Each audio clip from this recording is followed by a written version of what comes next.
Bismillahirrahmanirrahim. Alhamdulillahi rabbil alamin. Wassalatu wassalam ala ashrafil mursalin Mustafa Muhammad wa alihi wa sahbihi wa man istanna bisunnatihi ila yawmiddin. Allah tumwebaza olw'ekyengera ky'obulamu n'ekyengera ekikyasinzira ebyengera byonna ekyokubeera nti tuli basiraamu.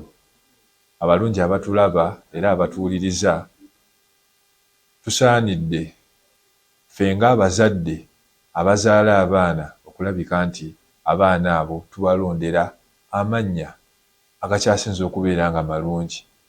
Ng'amannya ago ge tubalondera, tulonde amannya nga galina miiningi olw'ekigambo kya Imaamu Ibn al-Qayyim al-Jawzi kye yayogera n'agamba nti likulli mri'in min ismihi nasibun, buli muntu ku linnya lyo olirinako omugabo.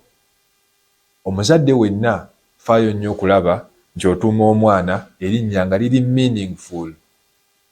Ennaku zino abantu batuuma abaana amannya nga tegalina meaning, nga gategeeza ebintu butuufu naawe byolaba nga tebigasa.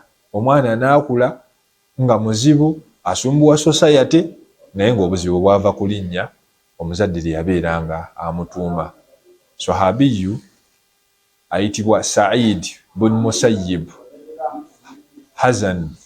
bun Hazan yatutegeeza mu hadithi n'abeera nga yatutegeeza n'atugamba nti yalina jjajjaawe nga bamuyita Hazan. Hazan kitegeeza ennaku. Kati atutegeeza n'atugamba nti lumu jjajjaawe ono yagenda ew'omubaka sallallahu alaihi wasallam.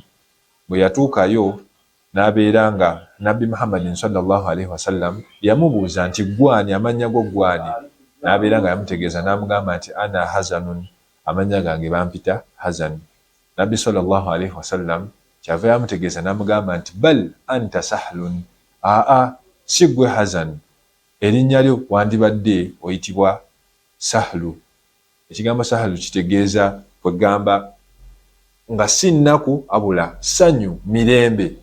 Omusajja ono n'abeera nga yagaana n'amugamba nti wange gwe mubaka wa Allah, erinnya lyange nze Hazan, abazadde lye bampa, ate ekyokubiri wa oriftu bihi bayina nnaasi, erinnya eryo abantu nze lye bammanyiiko. Era wootuuka ku kyalo kino n'obuuza nti Hazan yaani, bakulagirira direct nti kkirira wali bagenda wali mu koona ojja okubeera nga omusanga, nga kitegeeza nti yali tayagala kubeera nti erinnya lye lino balimuggyako.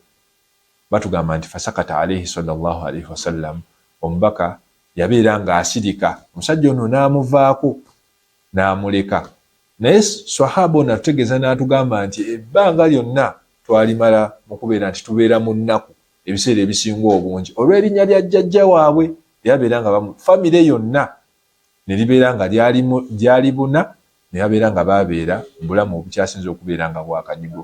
Kyekigambo kya Imaamu al-Qayyim al-Jawzi kyabeera nga atutegeeza n'atugamba nti likulli mri'in min ismihi nasibun, buli muntu ku linnya lyo olinako omugabo. Omwana wonna amutuuma nti kula zikulabe, wallahi ajja kula zibeere nga zimulaba. Tubalaba mu society, oli bamuyita kabadiya era ng'akwata banne kabadiya, bakuba abantu obuyondo ne babajjako pikipiki zaabwe. So tubeere nga tutuuma amannya abaana nga tubatuuma amannya nga malungi. Nabbi yatutegeeza n'atugamba nti ahabul asma'i ila Allahi Abdullahi wa Abdurrahman, amannya agakyasinza okubeera nga gaagalwa maaso ga wakiri Allah subhanahu wa ta'ala ya Abdullahi wa Abdurrahman. Amannya agabiri tufeeyo nnyo okubeera nga tugatuuma abaana. Era n'abamanyi bagenda mu maaso ne batutegeeza nti abaana tubeere nga tubatuuma amannya go Abdullahi wa Abdurrahman. Bwe tuba nga tumaze okubatuuma amannya ago, tubeere nga tulonda mu mannya g'abannabbi Ibrahim, Musa, Isa, amannya gafaanaganako bwe gatyo. Bwe tuba nga tugamaze ago, tubeere nga tukwata ku mannya g'abaswahaba bannabbi. Abawala tubeere nga tubatuuma amannya g'abawala bannabbi, bakyala b'abannabbi. Era n'agenda mu maaso n'agamba nti tubeere nga tumaliriza okutuuma amannya nga tutuuma abaana amannya ag'abalongoofu abaakulembera. Bahanna, omukyala yali mulongoofu nnyo. Abawala tubatuuma amannya agafaanaganako bwe gatyo. So kyetwayagadde okubeera nga twejjukanya, nsaba ki Allah subhanahu wa ta'ala abeere nga atuwa okubitegeera n'okubimanya n'okubeera nti tubikolerako. Wa sallallahu ala sayyidina Muhammadin wa ala alihi wa sallim walhamdulillahi rabbil alamin. Assalamu alaikum wa rahmatullahi wa barakatuh.